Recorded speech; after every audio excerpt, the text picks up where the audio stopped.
pessoal, sejam bem-vindos para mais um podcast da revista Planeta Água aqui no estúdio Sigma. Olá, tudo bem com vocês? É um prazer estar de volta na sua tela, no celular, na TV, no tablet, e hoje trazendo mais um convidado de uma área muito especial, uma área a qual eu tenho uma certa relação e que vai ser um prazer entrevistá-lo, não é, Júlia? Exatamente. Hoje a gente tem o prazer de receber ele, que é bacharel em Direito pela União Evangélica, possui mestrado em Ciências Criminais pela Universidade Unisul e atualmente está cursando doutorado em Direito com foco em Ciências Criminais na Universidade de Buenos Aires, na Argentina. Além de sua destacada trajetória acadêmica, já falei o nome dele, rapaz. Ó. Ele é advogado e atua como presidente do Conselho da Execução Penal da Comarca de Anápolis. Exato. A sua vasta experiência nessa área, gente, hoje eu acho que vai atribuir uma conversa muito legal. Seja bem-vindo, Dr. Gilmar Alves. Seja bem-vindo, Gilmar, meu amigo. Sinta-se em casa. Agradeço muito, doutor Odilon, Júlia. Agradeço todos que estão nos assistindo, né? É um prazer muito grande participar aqui hoje dessa entrevista, né? E, em primeiro lugar, agradecer a Deus e agradecer a vocês pela oportunidade de poder falar com o público. É um prazer para nós, agradecer a Deus também, né, Júlia? A Deus também. Por trazer o Gilmar até nós hoje. Conosco. E começar falando com o Gilmar de advocacia. É um advogado militando há vários anos como advogado e que tem uma visão bem ampla do papel da OAB na sociedade brasileira. Gilmar, como é que você está vendo esse papel da OAB, que sempre participou dos embates, dos debates, dos rumos do país? Como é que você vê a atuação da OAB hoje no Brasil, Gilmar? Doutor Odilon, a gente que trabalha, milita na área do direito, a Júlia aí está quase formando, eu vejo a OAB assim, ela é um pouco enfraquecida. Ela poderia ter mais punho. Hoje nós temos um STF que praticamente ele quer ser investigador, quer ser promotor, quer ser juiz, quer ser tudo. Então a gente não concorda com essa maneira. Eu, como advogado, não concordo. Então a OAB deveria bater mais. E outros órgãos também, outros poderes, deveriam observar mais o que está acontecendo no Brasil. E nem bater não seria, né, Gilmar? Seria questionar. Questionar. A OAB teria que ter interferido. Lá no caso Lula, atrás, quando o Moro errou muito, a culpa maior, no meu ver, hoje nós temos o presidente Lula ser presidente, foi do Sérgio Moro. Ele, como juiz, ele errou muito.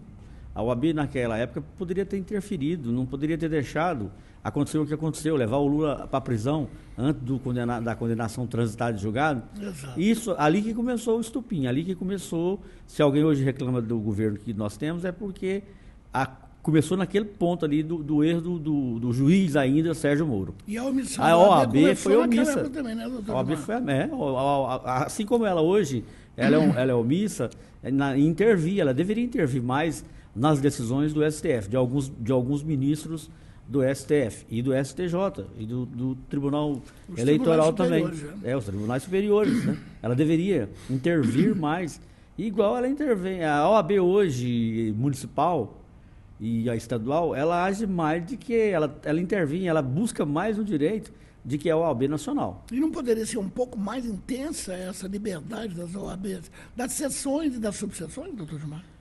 Poderia, mas fica difícil no caso aqui de Anápolis, a OAB Anápolis, e lá no STF, apesar que teve um caso recentemente de um colega, que um ministro lá do STF não tratou com a dignidade que um advogado tem que ter, a OAB Anápolis fez um repúdio sobre esse tratamento lá no Tribunal Eleitoral.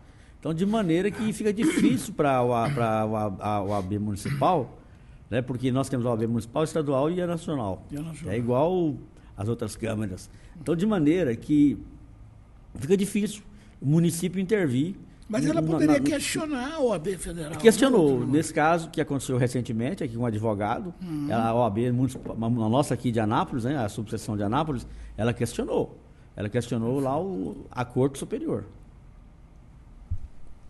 Falando um pouquinho, não só da sua trajetória acadêmica, mas também da sua trajetória de vida. De onde você veio? É daqui de Anápolis mesmo? Por que direito? Conte-nos um pouquinho sobre você, Gilmar. Desculpa aí. Eu nasci em Rubiataba, né, 6 meses de idade.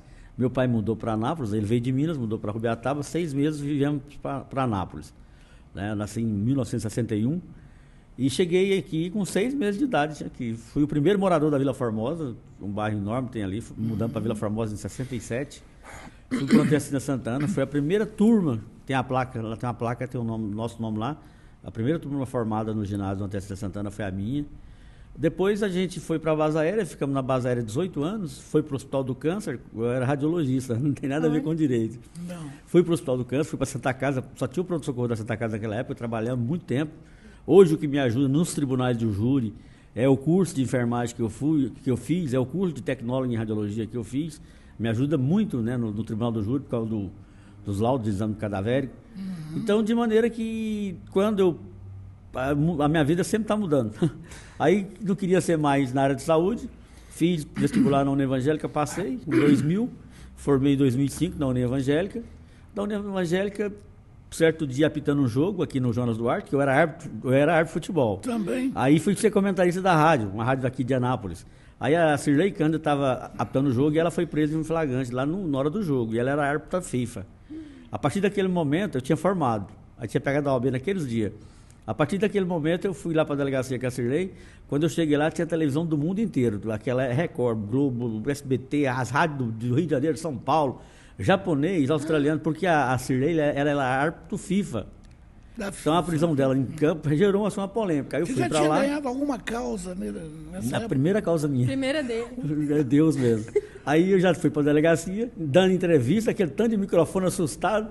Aí eu dormi, formado em Direito, amanheci criminalista. Eu falei, agora tem que fazer um curso. Aí eu fiz, né? Após, né? Iniciantes criminais, depois quis fazer mestrado. Eu esqueci de até pôr após aí. Eu fiz após primeiro, depois fazer o mestrado, depois fazer o doutorado em ciências criminais. Aí eu dormi simplesmente um advogado novinho e acordei criminalista. Aí eu falei, Deus quer, vamos embora. Aí continuei. Logo no primeiro, quando eu estava com 2 meses que eu peguei o OAB, já fui para o doutor Adriano Linhares, que é desembargado hoje em Goiânia, já me nomeou num júri, eu fui para o júri.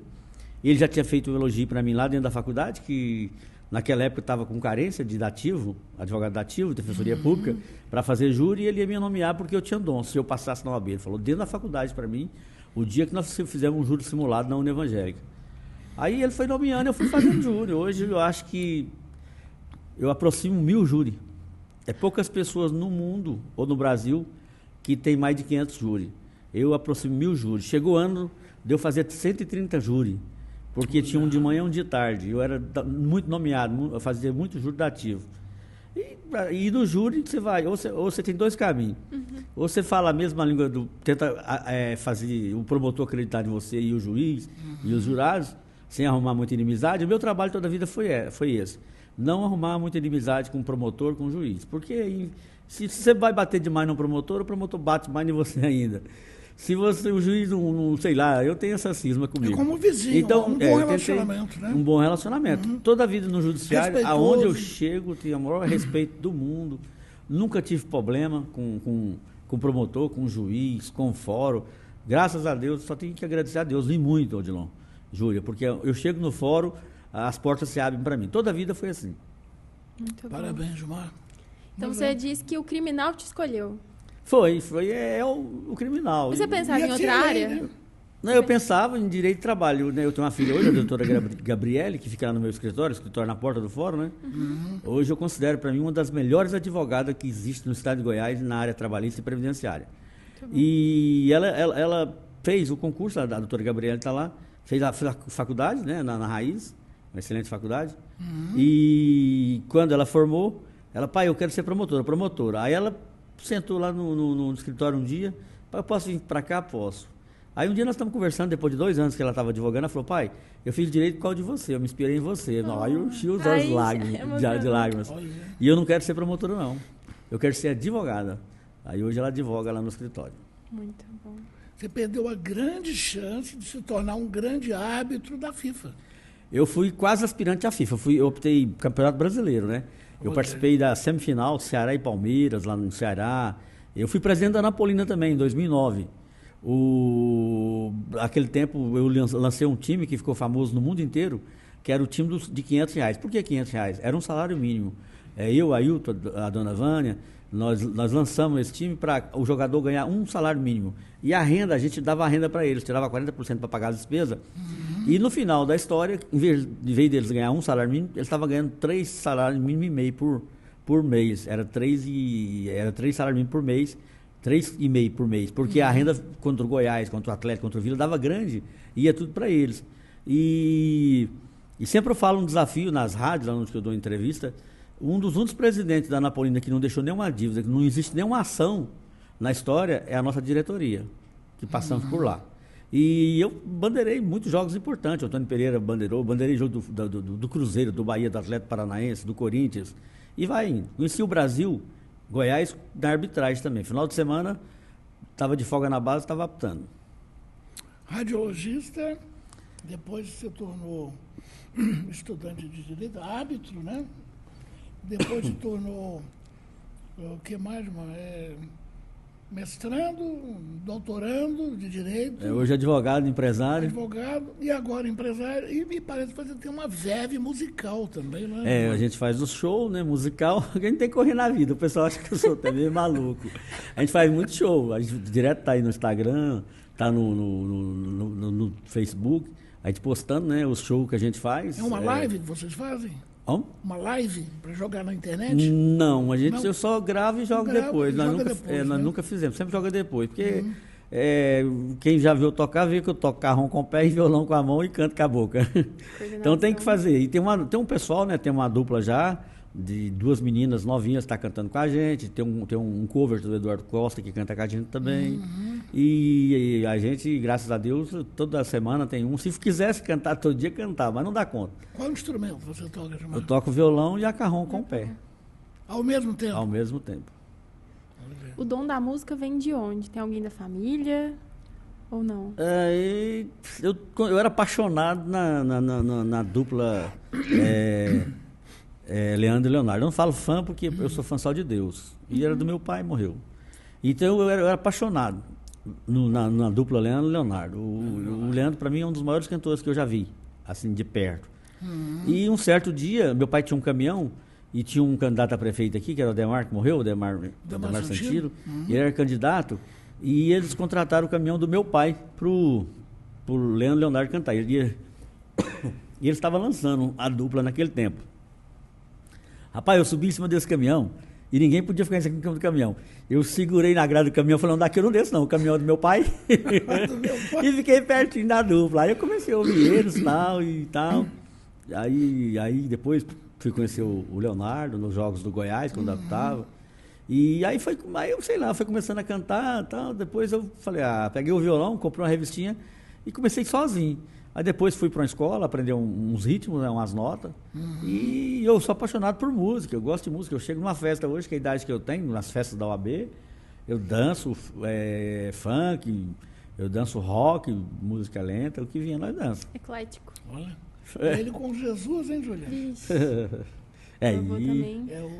O avô da Júlia dança muito, 95 anos. Que bom, hein? Ela vai te apresentar. Toca tudo. Se ele vê uma música, ele tenta pegar o ritmo e... Aí toca também? Toca. Que coisa linda. Cavaquinho. E gaita. Meu Deus, eu sou apaixonado por gaita também, o som da gaita. Vamos fazer um encontro dele com você. Vai gostar, Gilmar? Vamos fazer uma hora. Nossa. Eu sou apaixonado no violão, né? O violão, pra mim... Uma pergunta aqui que não quer calar. Quando, lá na Argentina, tem muito boi voando?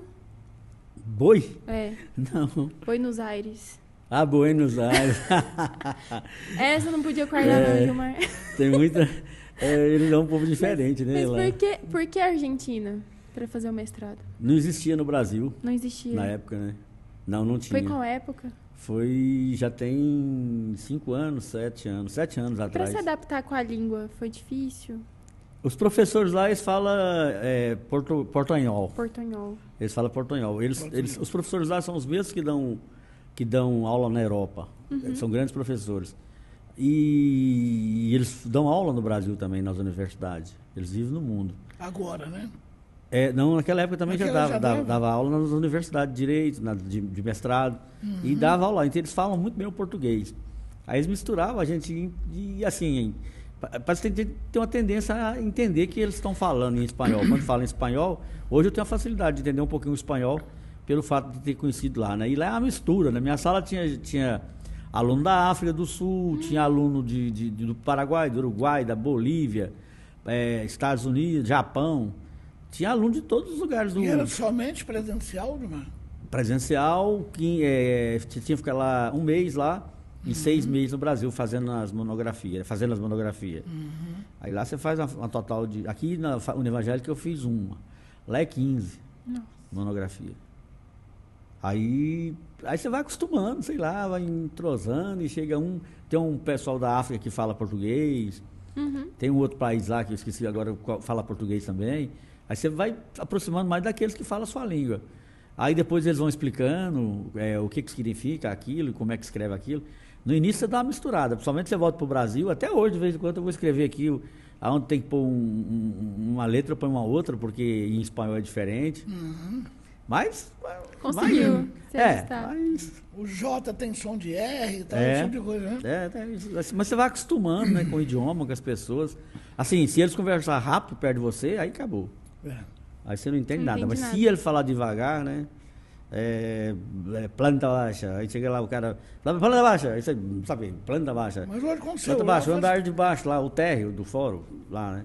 Você vai acostumando. Mas com o celular facilitou muito. Eu usei muito o celular. Mas eu usava um dicionário do lado também, igual aquele de inglês. O cara falava uma coisa, eu olhava, pesquisar. Aí pesquisava.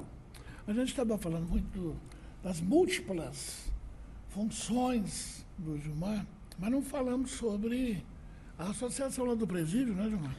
Nós temos o conselho, né? O conselho da comunidade da execução penal.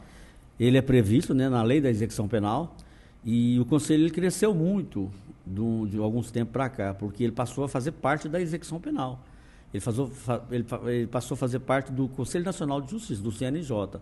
Ele surgiu com o presídio? Ele surgiu... A lei de execução penal fala que o juiz responsável pelo presídio é o juiz da execução penal, juntamente com o promotor. Ele tem a obrigação de criar o conselho. Aí, na lei, é obrigado a criar o conselho conselho de execução penal, porque o Conselho de Execução Penal é um órgão fiscalizador aonde você tem que fiscalizar o que está acontecendo no presídio, buscar verba para fazer as obras no presídio. Eu te mandei recentemente, nós inauguramos lá agora, recentemente no presídio, as salas de videoconferência. São 5 salas individual, com acústica, para que o preso não precise sair lá de dentro para ir na delegacia ou para ir no presídio, fazer as videoconferências. Nós inauguramos lá agora 7 guaritas novas com uso-filme, com telha protetora do sol, que não existia, né? Para proteger o guarda que fica lá. Com condições de trabalho. Condições de trabalho. Nós inauguramos também lá agora, já tínhamos feito a sala do departamento médico, né, a enfermaria, nós que fizemos, o conselho. Há um bom tempo não se ouve falar em fuga mais do presídio de Anápolis. Está bem organizado lá. Nós construímos a sala lá do lado do conselho, porque o conselho é lá dentro do presídio. A sala onde coloca as tornozeleiras eletrônicas, o semiaberto de Anápolis não tem semiaberto para o preso ficar. Ele usa a tornozeleira eletrônica. Então é dentro do conselho que coloca a tornozeleira eletrônica. Então nós temos lá várias obras que, se eu for colocar aqui agora, eu estou presidente do conselho desde 2010, né? Tem 14 anos, nós estamos lá. Se eu for colocar aqui, Júlia Dilon, as obras que o conselho fez dentro do presídio de Anápolis, quando nós chegamos lá, ela era terra, era uma bagunça. Nem vaso para a pessoa fazer as necessidades não tinha. Era um buraco lá. Hoje tem o vaso, hoje tem as 3 refeições que o preso tem direito. Aí o cara fala, mas o preso precisa de tanta coisa? Precisa. Precisa, porque eu sempre falo, o preso que está lá no recanto, que está lá no estadual, ele vai ser seu vizinho da manhã. Principalmente aqui, os que moram aqui em Anápolis. Ele vai morar perto da sua casa. Então, violência gera violência. Então, ele tem que sair de lá reeducando, ele tem que sair de lá socializado, ressocializado. Porque se não ressocializar, se não ressocializar, eu tenho presos, clientes meus, porque eu sou advogado, que praticou 2, 3 assaltos. Hoje são médicos, são farmacêuticos, são engenheiros. Eu tenho cliente meu, chega lá e me agradece, ô doutor, tá, eu mudei, eu formei e tal. Quer dizer, não é uma vitória.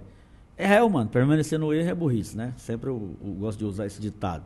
Então, a função do conselho é ajudar na ressocialização.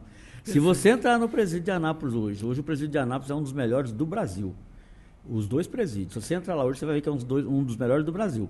E antigamente ele era um dos piores do Brasil. Nós fizemos essa inauguração lá agora, dessas obras. No antigo de Anápolis. Esse mesmo presídio, antes de 2010, ele era um dos piores do Brasil. Era fuga, era morte o tempo todo. Hoje acabou essas fugas, acabou essas confusões lá dentro. Hoje o preso tem um respeito lá dentro. Não dá regalia, mas o preso é respeitado. O direito dele lá dentro é respeitado. O conselho atua nos dois presídios? Nos dois presídios, lá no estadual e aqui no do Recanto do Sol. Tem muita gente que acha que essa área criminalista é um pouco mais perigosa, mais insegura para o advogado. Como é que você vê isso, Gilmar? Eu não vejo aí quando eu falo isso, o pessoal fica assim. A área mais perigosa que existe é a área de família. Não é a área do crime. A área de família, você entra com pedido, né? Tem um colega aqui, que é até coronel da PM, que foi advogar, ele entrou com pedido de pensão alimento para prender o cara que não queria falar cara para não falar nome. O indivíduo. O indivíduo que não queria pagar a pensão, né? Aí ele foi lá e deu 2 tiros no escritório dele, disse que queria matar o advogado. É desse jeito. Então, eu falo, área azarada, inventário litigioso. É um azar, é pai querendo matar filha. Pra você ter uma ideia, um colega nosso aqui de Anápolis, aí, ó, que eu conhecia ele, comprava, tá público, comprava carne dele lá na Mato Grosso lá. Ele não matou o pai dele essa semana por causa de herança? Por causa de inventário. Por causa de inventário, tá em todos os locais aí.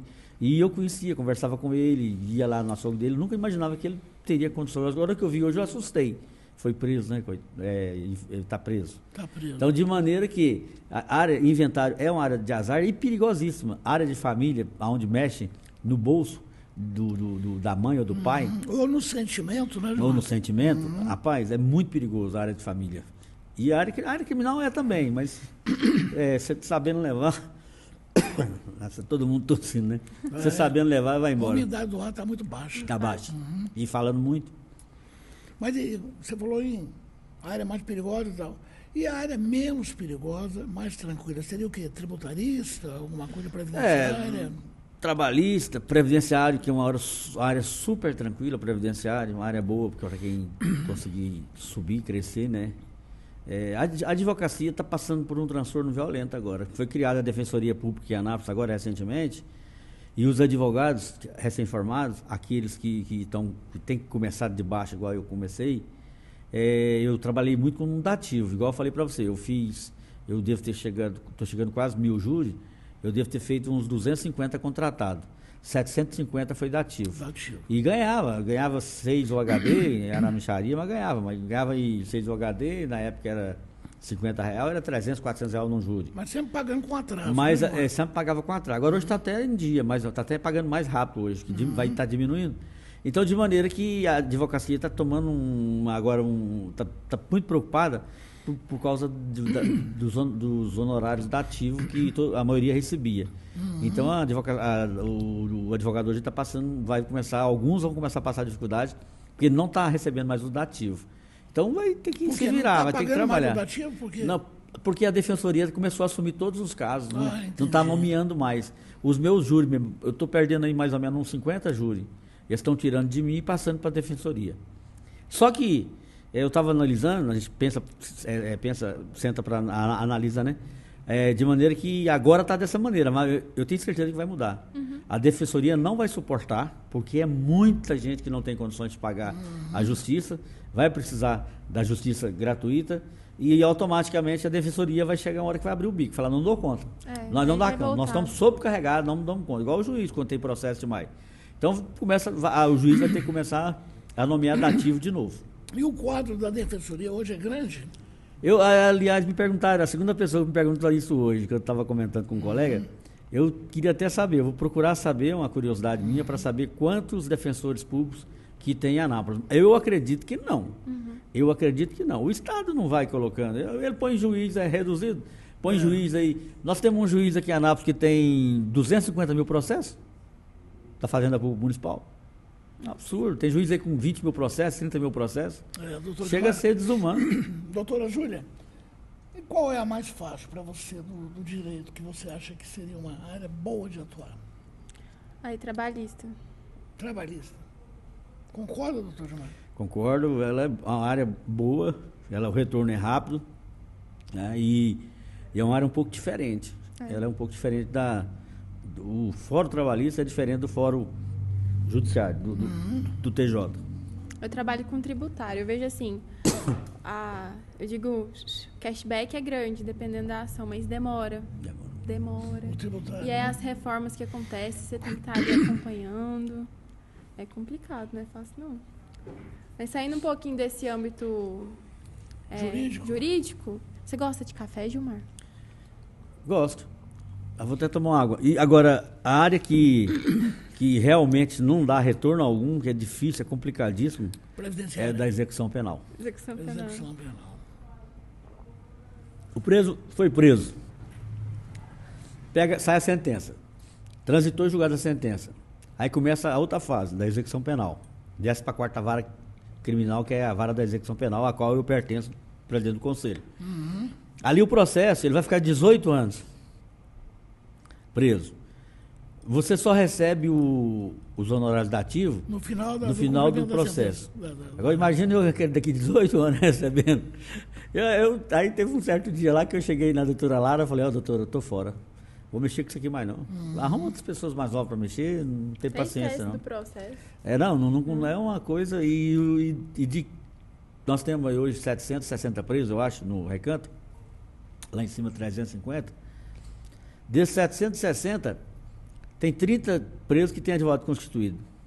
730 não tem advogado constituído. O Recanto tem mais do que o outro presídio? Tem. Aqui tem 760, lá tem uns 350. Eu achava que era o contrário, pela dimensão do presídio. O de lá é maior do que o daqui. É maior. Aquele aí no Papel Almira? Esse é o estado nosso, né?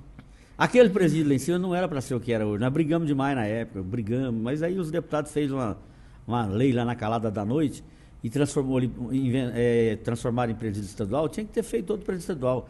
Aquele presídio lá era para desafogar o Recanto e depois, no futuro, fazer mais outros complexos, passar os presídios todos lá para cima. Na época, até que foi doado o terreno para o município, o município já doou o terreno para o Estado, era para ser isso.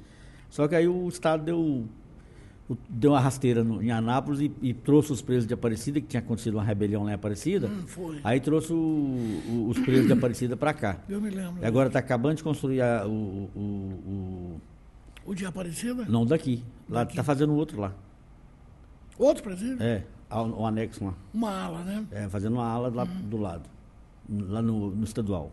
No estadual. O municipal continua do jeito que era antes.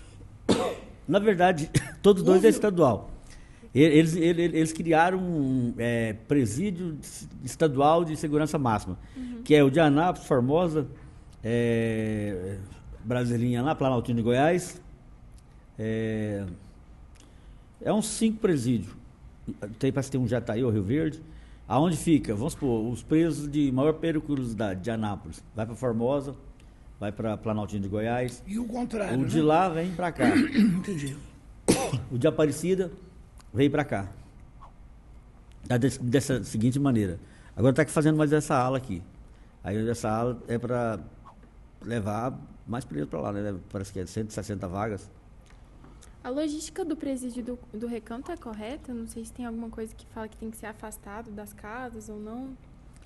Totalmente errado, na minha opinião.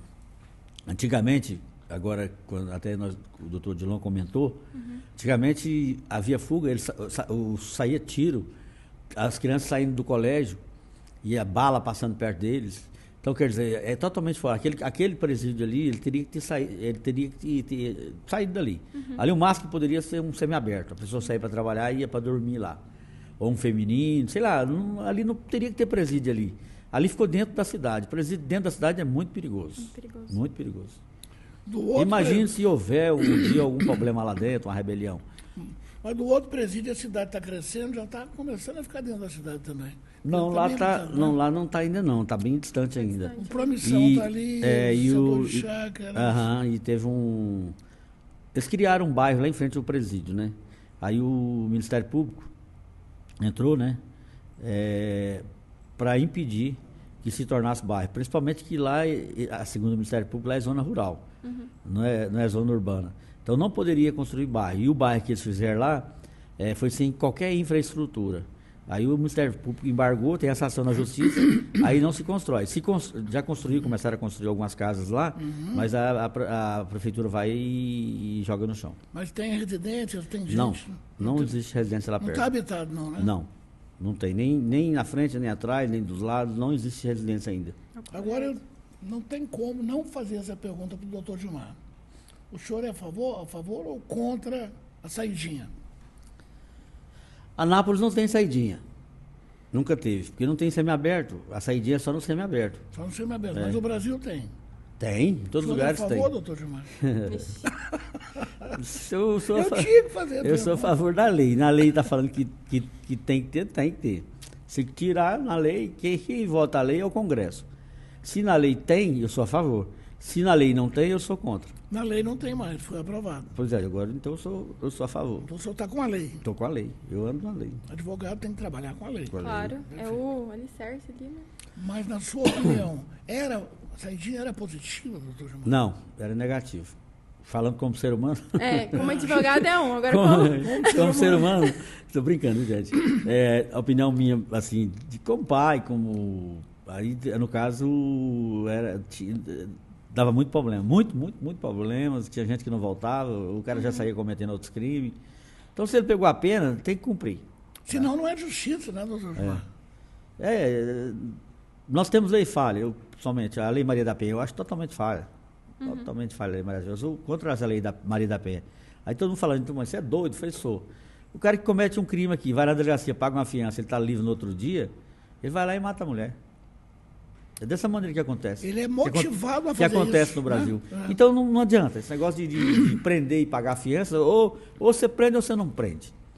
Teria que ser mais ou menos assim, tipo, eu admiro muito a Polícia Federal, quando ela prende, é para prender mesmo, porque ela investiga primeiro para depois prender. Aí, até que agora está melhorando muito. Mas antigamente, a nossa polícia, principalmente a civil, hoje ela está 10, a Polícia Civil. Mudou muito.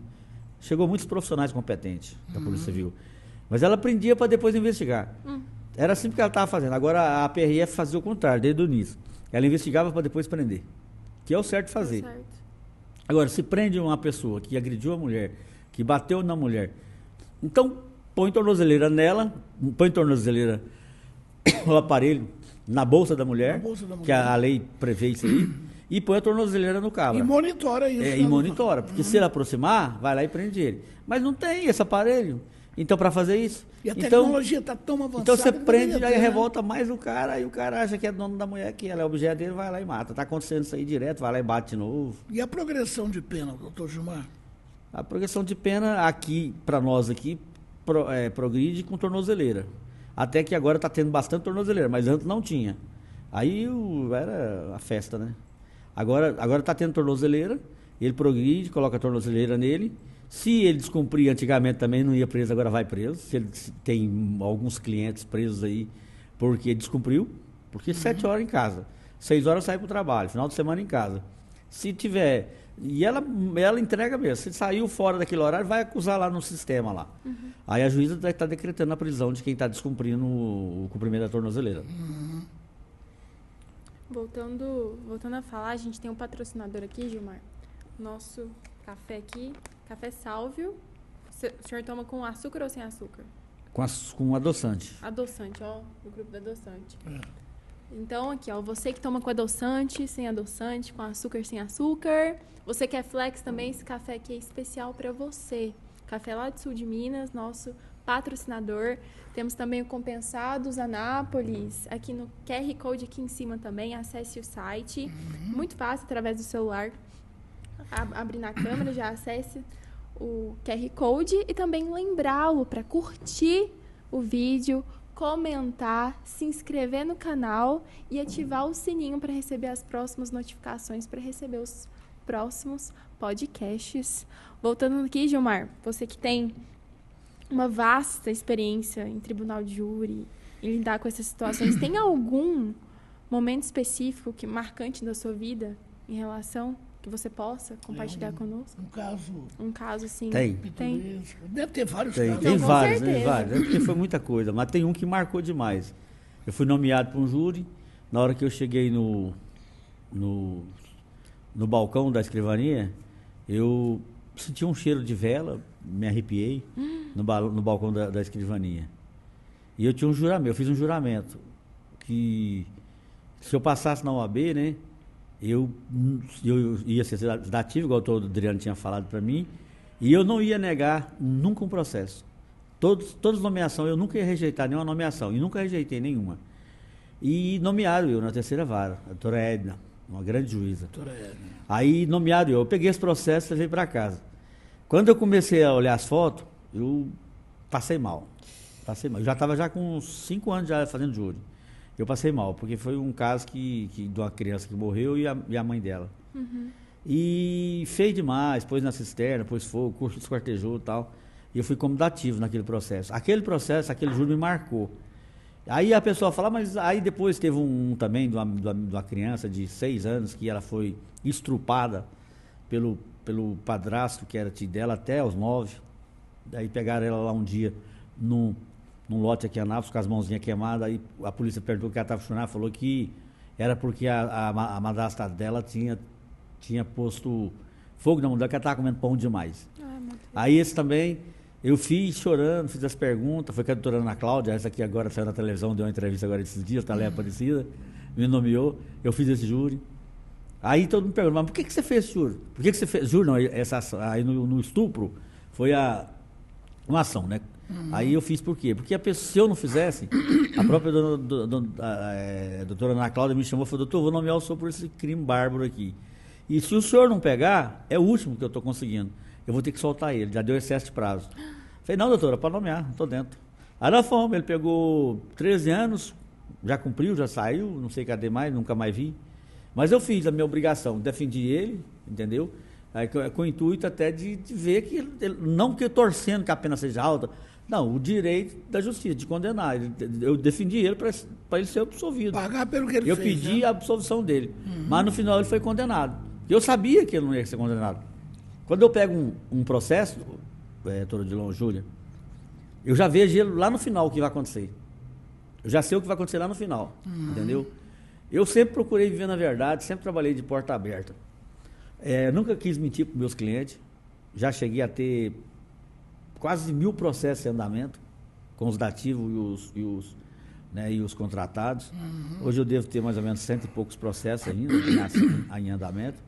Então sempre eu procurei viver na verdade. E sempre que me nomeava, eu entrava com um idente. Do jeito como eu fazia um júri particular, eu fazia pela nomeação também. Aí até os presos ficavam pedindo para me nomear. Não, nomeia ele para lá, doutor, tal. Só que tinha aquela fila para todo mundo trabalhar e receber o seu, né? Aí de vez em quando caía um para mim, mas caía para os outros colegas. Mas o intuito meu era trabalhar, fazer o trabalho bem feito toda a vida, até hoje. Tento fazer um trabalho bem feito. Você falou agora há pouco sobre quando eu passei na UAB. Tem algum segredo, alguma forma de estudar mais para poder passar na primeira vez na prova da UAB? Estudar tudo. Tudo. Não adianta você pensar que está enrolando, não. E não mata aula, viu, gente? Eu não tenho nenhuma falta. Eu sou Caxias. Eu fui para a faculdade há 5 anos. Eu entrava na Santa Casa às 7 horas da manhã, saía meio-dia, entrava no Hospital do Câncer 1 hora, tinha 45 minutos para almoçar, saía do Hospital do Câncer 7 horas, a faculdade começava às 7, era lá na Univangélica, o Hospital do Câncer lá perto, chegava às 7h20 na faculdade, ficava na faculdade até 11 horas, voltava para Santa Casa, dia sim, dia não, dava um plantão das 11 até as 7 da manhã, ia para o Hospital do Câncer, ia para a faculdade.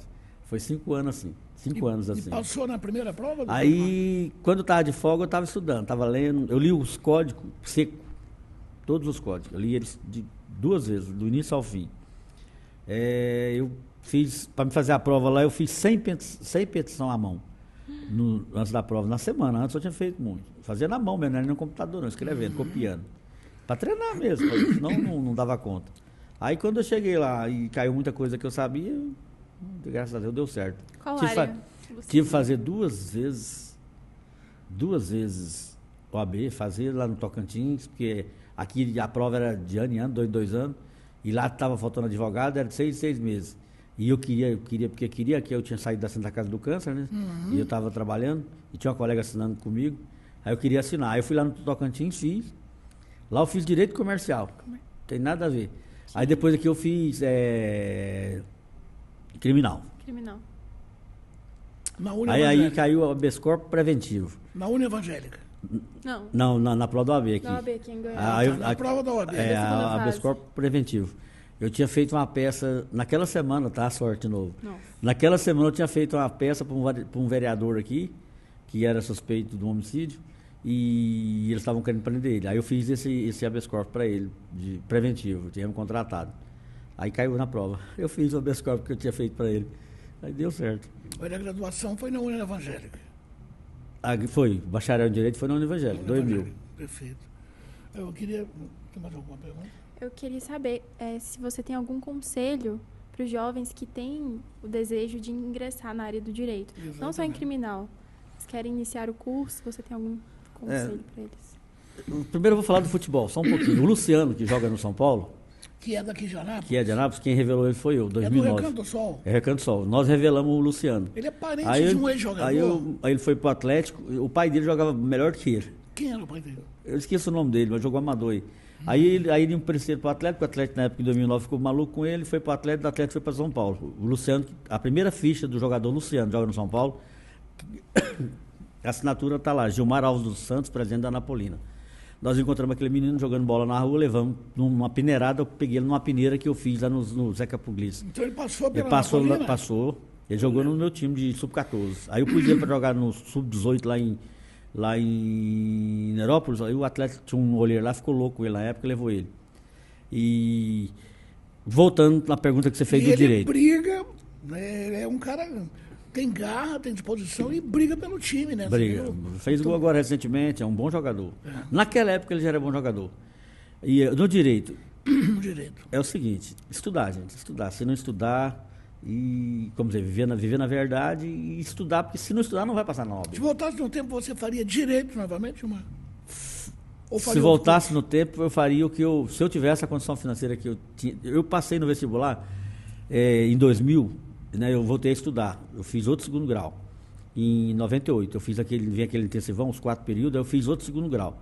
Falei, vou voltar a estudar, não estou fazendo nada à noite, aí vou largar a televisão, voltei a estudar. Eu tinha feito segundo grau e com 18, 19 anos parei, fui para a base. Aí estava com 38 anos, falei, vou fazer segundo grau de novo. Aí eu entrei num colégio que abriu aqui na Contorno, fiz o segundo grau novamente, e nesse colégio que abriu estava o ritmo forte, aí eu peguei tudo novamente, tinha esquecido matemática, aprendi tudo novamente. Aí eu falei, aí eu fiz vestibular, eu fiz 2 vestibulares em Goiânia, o daqui, e fiz um da Unicamp, de medicina, lá na Unicamp, porque eu já era enfermeiro, radiologista, queria ser médico. Aí eu passei da Unicamp, de medicina lá, em São Paulo. Passei psicologia aqui no Objetivo, passei direito numa faculdade nova que tinha chegado lá e passei aqui.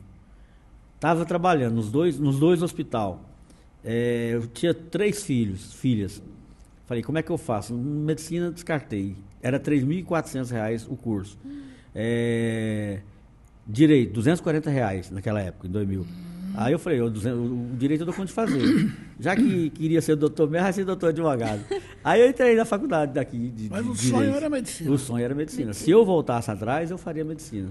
Naquela época, eu gostava muito da medicina. Tanto é que quando eu fiz enfermagem na aeronáutica, eles jogavam a gente dentro da Amazônia, lá em Cachimbo. Lá você tinha que fazer parto, você tinha que fazer sutura, você tinha que saber conhecer todos os remédios, anticrotálico, antibrotálico, todo tipo de soro para cobra. Você tinha que ser um verdadeiro médico naquela época. Anápolis, naquela época, não tinha 15 médicos. Quando eu fiz em 79, né, o curso de enfermagem, que eu era da aeronáutica. Aí eu tinha aquela dom da medicina também. Aí, na época, aí não deu certo, falei, vamos fazer direito. Aí fez direito. De certa forma, você já era médico prático, né? Naquela época era. O Pedro Canedo jogava eu dentro da Anapolina para ser o ortopedista da Anapolina, porque não tinha, ninguém queria. E que tal prestar vestibular para medicina agora? Não, agora não. Agora não dá mais não. Agora vamos fazer o seguinte, nós vamos cantar. Tocar violão, cuidar da empresa, cuidar dos clientes, que os clientes não abandonam, você vai ver, a clientela, os que confiam em você, é Deus, depois você. Ninguém Qual serve. empresa que você falou? Eu tenho uma empresa lá no Jardim Promissão. Eu tenho uma distribuidora de material de construção Pois não para. e uma distribuidora de gás. Ué, É médico, é cantor, radiologista, radiologista, árbitro, advogado, empresário. Rapaz. e toca 2 instrumentos ao mesmo tempo. E canta. Eu fui E canta. consultar com o médico agora esse dia, levei um raio-x pra ele, ele ficou assim, eu tô em dúvida. Eu falei, não, doutor, não tem dúvida não, isso aqui é assim, assim, assim. Ele olhou pra mim, mas que diabo que você é? Eu falei, não, eu já fui radiologista, por isso que eu sei. O médico falou pra mim, novo médico, né? E raio-x demora muito, quem da área médica sabe que raio-x é 5 anos, meu amigo, daí que você começa a ver as coisas. Eu vi o caso de uma senhora que se formou em medicina aos 74 anos. Não, mas pra mim não dá mais não, pra mim agora já tá bom, já tem muita coisa pra fazer. Tá encaminhado já. Satisfeito. A empresa fica onde mesmo? Lá no Jardim Promissão, depois da Baséria. É um bairro novo, ficou muito bonito o bairro lá. O pessoal, os médicos do Hospital Evangélico, moram todos lá. Olha. Tem uma chácara lá no final, o Dr. Ney mora lá, o Dr. Edmund, esses médicos, a maioria dos médicos moram lá, são clientes nossos. É materiais de construção? Material de construção, e uma A distribuidora. própria chácara antiga do Fernando Cunha, político. O Fernandinho Cunha também tem uma lá perto. Também, né? Tem. Lá está agora a escola de música da União Evangélica, está fazendo um CMEI lá de Criar e Tocar da 184, União criar e Evangélica, tocar. é lá. Do lado do depósito. E parece que vai ter uma festa lá, junina, agora. Vai Tem dia alguma 22 vai ter a festa junina, né? Nós vamos estar lá na festa, tocando, cantando. Vou esperar a Júlia lá. Ó, eu Bora vou. lá. Depende do santo. É São João, Santo Antônio ou São Pedro? Aí vai ser dia 22 é perto do meu aniversário, né? O meu é São João. São João, Dia 24 é dia do meu aniversário. Então é São João, mais perto, né? É porque deu no sábado, dia 22. E meu aniversário é segunda-feira, dia 24, né? Vai dar no meio Dia de semana. 22 à noite. É 22 à noite. A partir das 18 horas a gente já está com o trio elétrico montado lá já. Entrada franca. É na rua, é para o Na povo. rua, pro povo. É para o Não, povo. falando na entrada no bairro. Ah, é? tá. É franca. É franca, né? É franca. Entrada no bairro. Tá perto do presídio. É verdade. Ai, gente. Doutor Gilmar, muito obrigada. Ó, você não ia fazer mais uma pergunta? Não, Não? já vou encerrar já. Como advogado, parece que você tinha uma dúvida que você ia tirar com ele. Do processo? Não, de uma mensagem para o pessoal que é. Ah, você já falou do direito, Da né? de direito, mas também se tiver alguma reflexão que você tenha, uma mensagem para É, passar alguma para o mensagem. público. A respeito da vida ou da Para o profissão. público eu falo um provérbio em latim, é o dormiente succurrente. O que é dormiente succurrente? O direito não socorre os que dormem, certo? E outras coisas. As palavras voam, as escritas não. Então, não tem esse negócio, eu me empresta isso aqui e eu vou te pagar tanto. Não, é tudo escrito. No direito que vale, principalmente onde mexe com moeda, com dinheiro, com ouro, é escrito, só vale escrito. A palavra, às vezes, até o nosso amigo estava aqui agora há pouco falando nas mensagens, ele tem o WhatsApp, ele tem o registro de mensagem. Isso aí vale para o juiz, vale como prova hoje. As mensagens do WhatsApp. Por quê? Porque está escrito. Áudio, vale. Porque está escrito. Tá escrito. Com a voz, mas está escrito. Então, testemunha onde envolve dinheiro, só testemunha não funciona. Entendeu? E o dormiente succurrente é que o direito não socorre os que dormem. Por quê? Você tem que buscar os seus direitos. Se você tem direito, você busca eles.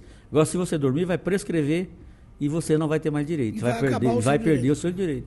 Até direito trabalhista. Você vai fazer trabalho, você vai ver que com 2 anos já começa a prescrever o seu direito de buscar o que você não recebeu, os seus direitos trabalhistas. O que é mais importante, na sua opinião, Gilmar, para a humanidade? O direito ou a medicina? Ou caminham juntos? O direito. Por quê? O direito é a profissão que para ser um grande advogado, você tem que saber medicina, você tem que saber tudo. De tudo um E o médico não, o médico nem lê, ele estuda. O médico ele estuda mais a medicina. Agora, eu acho, não é porque eu sou advogado, não, a profissão mais completa. Para os curiosos, eu tive oportunidade, né, de ter, na faculdade que eu fiz um semestre lá em Goiânia, de ter direito romano, entendeu? O direito romano. Então eu aprendi que em 1250 Justiniano, que não era nem filho de imperador, foi ser imperador porque era sobrinho do imperador e o imperador ficou apaixonado por ele. E até hoje Justiniano, a lei de Justiniano que ele criou lá em Roma, está aqui, que é o direito do vizinho de pegar o fruto que passa para o quintal do outro. Para você ter uma ideia, há 1250 anos atrás morriam as pessoas na calçada, porque não tinha calçada, as carroças vinham com os cavalos, as crianças saíam da casa, as carroças estavam matando as crianças. Justiniano criou a calçada, foi ele que criou a calçada. Para as crianças virem ficar na calçada e não for na rua, as carroças só passassem na rua. Então a evolução do direito foi grande. O uso capião, até hoje, quem criou foi Justiniano, há 1250 anos atrás. Então, para mim, uma das profissões mais completas que existe é o do direito. Está acima da medicina. Aí eu acho que está acima da medicina. Eu tenho certeza. Só que precisa do médico. O advogado precisa do médico. Precisa. E o médico precisa do advogado. Agora, em quantidade de que você estuda, se você quiser aprofundar mesmo, é psicologia, medicina, comércio, engenharia, trabalho, engenharia, e tudo é o direito. Você tem que saber. Se não souber, agronomia, hortifruti granjeiro, vai indo, é tudo. O advogado, se você me perguntar, qualquer pergunta que você me fizer a respeito das outras profissões que tem no mundo, eu respondo. Não respondo como um profissional da área. Perfeito. Mas respondo. Mas tem noções boas. Matemática, você vê, a matemática é usada demais no direito. O português é usado demais no direito, a língua portuguesa, a escrita. Então ele tem que ser professor em português, ele tem que ser professor em matemática, tem que ser engenheiro, ele tem que ser médico, tem que ser tudo. Então, tem que ser veterinário, tem que ser agricultor, tem que ser peão, tem que entender demais de psicologia, Demais. muito. Lidar Porque com as pessoas. o advogado bom é o que somente tribunal do júri. Se a pessoa não souber psicologia, se a pessoa não tiver um pouquinho de artista, não vai para frente. E de radiologia. E de radiologia, e de medicina, de enfermagem, vai indo. E um pouquinho de hábito de futebol. Um pouquinho de... Onde tudo começou. Fui presidente do tribunal de esportivo da Liga Napolina há muito tempo. Fiz parte da Federação Goiana. Eu tive que aprender as regras. Eu já sabia as regras. Aí tive que aprender o estatuto, a lei do futebol, a lei Pelé. Então, para mim, a mais completa profissão que tem hoje no mundo é o direito. É uma boa mensagem para os jovens que pretendem, né, escolher uma carreira. Não é, o leque é grande, é muito grande. O tem que ter a noção noção que você vai mexer com tudo. E não pode ter preguiça, não. Não pode. E é alta determinação. Se eu quero, eu vou. Senão não vai, não. Não vai, não. Escrever pelo menos 50 petições à mão. À mão, no mínimo. Uma pergunta, quem é tímido consegue? Consegue. A Michele, né, minha esposa, ela era muito tímida. Ela fez direito, aí não gostou. Aí hoje é administradora de empresa, trabalha no comércio lá, nas duas empresas. E ela adora o comércio. Eu vejo que... Aí ela acabou a timidez dela. Porque ela achou o que ela queria fazer, o que é bom para ela, que é o comércio. Então ela perdeu. Hoje ela sabe cativar e trazer para a empresa mais clientes do que eu. Okay. E eu sou bem amigo de todo mundo, mas ela conseguiu, ela se transformou. Como é que fala? Se encontrou, né? Se encontrou. Porque eu digo assim, muita gente fica preocupado com a oratória, questão de ter que falar em público e tudo, na questão do direito, mas é prática também. Mas em público você vai só falar se você for para o tribunal do júri. Hoje não fala mais em público. O advogado geralmente fala só no computador, nem falar não fala. Hoje é videoconferência no computador. Você vai só fazer as perguntas para a pessoa que você achar que você tem que fazer nas audiências.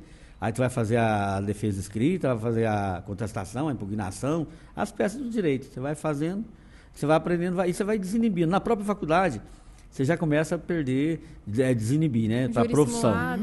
Aí vai para o júri simulado, vai para as audiências, você é obrigado a fazer as audiências simuladas, você é obrigado a fazer o estágio no fórum, nos fóruns todos. Eu fiz tudo, eu estava gostando e tal.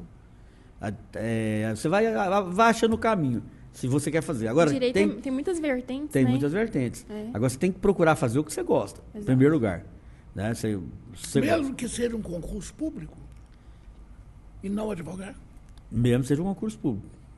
Você tem que fazer o que você gosta. Não adianta você querer fazer um concurso aí do Banco do Brasil para trabalhar no caixa se você gosta de trabalhar no hospital. Ou de ser promotor, alguma coisa. Ou ser promotor, alguma coisa. E a tecnologia, você vê que está muito alinhada com o direito hoje em dia? Sua opinião como Tá profissional? Digo, não só das inteligências artificiais, agora que... Né? Hoje o advogado que não sabe mexer no computador, ele não faz nada. Exato. Hoje é tudo... audiência hoje é tudo pela internet, as petições você tem que mandar pela internet, tanto no SF como no STJ, ou no tribunal, ou aqui. Tudo é virtual hoje. Por isso é que nós criamos essa sala de videoconferência, que está sendo exemplo para o Brasil inteiro. O CNJ pediu para a gente fazer um aqui em Anápolis e nós fizemos. A nossa aqui é referência para o Brasil. O preso é observado, né, pelo juiz, ou para quem quiser, pelo juiz, promotor, desde quando ele sai da sala, da cela, até ele entrar na sala de videoconferência, para ele fazer a audiência, para não ter qualquer problema de pressionar ele. Perfeito. Para não haver coação, né? A tortura, né? É a tortura subterrânea. Isso é uma tortura subterrânea. Então, foi criado isso aí para não ter a tortura subterrânea. A tortura subterrânea hoje está na delegacia, está na polícia, está no presídio. É aquela tortura que ninguém vê. Ela é camuflada. Só vê quando descobre que aquela pessoa que cuida para defender as pessoas do crime está cometendo crime. Essa é a tortura subterrânea. Ou invisível, né? Ou invisível. Se deixar, a gente conversa aqui e passa. A gente nem vê essa é a o tese tempo do Zaffaroni, viu? Zaffaroni é um professor lá da UBA, da Universidade de Buenos Aires, dava aula na Alemanha, nos Estados Unidos. Essa é a tese dele, é a tese dele de doutorado, a tortura subterrânea. Ele que deu esse ele nome, né? que criou. Tem um livro sobre isso aí. Gilmar, satisfeito? Mais alguma coisa que você Ótimo, gostaria de... satisfeitíssimo. Muito bom, eu gostei. Como é que chama? Podcast? Podcast. Interessante o nome, né? Não tinha participado, primeira vez. Antigamente... Uma vez eu fiz um com a minha filha. A minha filha, Daniela Chaves, ela é blogueira que fala? Blogueira. Ela é blogueira. Uma vez eu fiz um com ela. Com ela. Eu lembrei agora. O podcast, na realidade, surgiu como áudio. Era só áudio. Então, você ouvia as entrevistas em rádio e tal. Era o podcast áudio. E agora, o podcast evoluiu. Além do áudio, a pessoa pode ver o convidado, o entrevistado. E pode também só ouvir. Você pode ligar o celular lá, depois que a gente publicar o nosso podcast hoje, você pode só ouvir. Mas eu acho que você vai querer se ver no podcast, né, Gilmar? Com certeza. Muito bom. Com certeza. Agradecer você, Lon, agradecer a Júlia, né? Eu vi a Júlia pequenininha cantando nas festas da OAB. Pois é, o tempo passa. Agora está um verão aí grande, bonita, né? Parabéns para vocês pelo trabalho. Pai, viu, Gilmar? E a mãe. Tá certo. Doutor Gilmar, muito obrigada por ter aceito o convite. Obrigada por nos transmitir tudo que você já... Nos enriquecer. Enriquecer com todos os ensinamentos. Eu digo assim, quando o senhor começou a falar que fiz isso, eu falei, gente, o conhecimento que você tem, as palavras que você... Muito obrigada por ter aceito. Que Deus continue te abençoando sempre. Amém. Em todos os âmbitos da vida, em todas as profissões. Sucesso sempre. Agora estamos resumindo, né? Agora está resumindo. Exato. Muito obrigado. Gostaria de desejar a você, Gilmar, cada vez mais sucesso. Sim. Que o Promissão seja cada vez mais promissor com a sua presença, a sua família lá. E obrigado por tudo que você tem feito por Anápolis, não só para algumas pessoas, mas por Anápolis, no seu trabalho, no conselho, na sua participação no dia a dia e nos contatos diretos, como hoje, que nos ensinou bastante. Obrigado por tudo, amigo. Eu que agradeço vocês. Muito obrigada. E obrigado a vocês, né? Obrigada a vocês que assistiram até agora. Muito obrigada por nos acompanharem em mais um episódio. Fiquem com Deus. Um grande beijo e até a próxima. Tchau, tchau. Obrigado. Até já. Até já.